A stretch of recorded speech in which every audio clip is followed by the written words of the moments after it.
साहब से हमें यह प्रेरणा ग्रहण करनी चाहिए कि परिस्थितियां किसी भी प्रकार की क्यों ना, किसी भी प्रकार की परिस्थितियां हमें रोक नहीं सकती है। इसके सबसे बड़े उदाहरण, संसार में सबसे बड़े उदाहरण डॉक्टर भीमराव अंबेडकर स्वयं थे।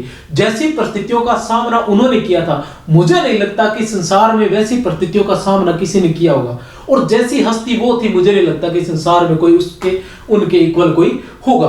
क्योंकि उन्होंने कहां से उठे, मतलब एक देश जो हजारों वर्षों से, न जाने कितने वर्षों से, जिसके बारे में हमें जानकारी भी नहीं है, एक अलग ही संविधान पर चल रहा था, एक अलग ही नियम कायदों पर चल रहा था, और एक ऐसे नियम कायदों पर चल रहा था जिसमें किसी भी प्रकार की समानता नहीं थी, जिसमें इंसानों को, एक वर्ग विशेष के इंसानों को भी पशुओं के समान समझा जाता था। लेकिन उस अकेले व्यक्ति विशेष ने, जिसे विद्यालय में नहीं घुसने दिया गया, वो व्यक्ति वहां से निकलता है, प्रण लेता है और उसी देश का संविधान लिख देता है।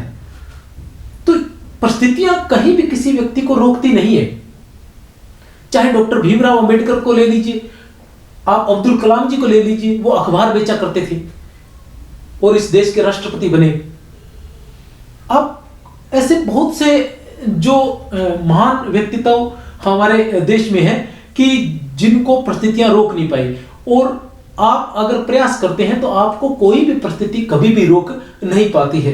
आपको लगातार प्रयास करना होता है। जब हम प्रयास करते हैं तो आपको कोई परिस्थिति नहीं रोक पाती है। बाबा साहब से हमें प्रेरणा लेनी चाहिए कि हमें समानता लानी है। जाति के आधार पर, धर्म के आधार पर, प्रत्येक स्तर पर समानता होनी चाहिए। हमें एक दूसरे से घृणा नहीं करनी है, चाहे वो किसी भी धर्म विशेष से हो। घृणा से हमें बचना है। हमें एजुकेशन का विस्तार करना, और एजुकेशन के क्षेत्र में हमें किसी भी प्रकार का भेदभाव नहीं करना है। तो हमें उनको पढ़ना चाहिए और उन्होंने जो कहा है उसका अनुसरण करने का प्रयास करना चाहिए, न कि मतलब किसी जाति या धर्म के आधार पर हमें एकत्रित होना चाहिए।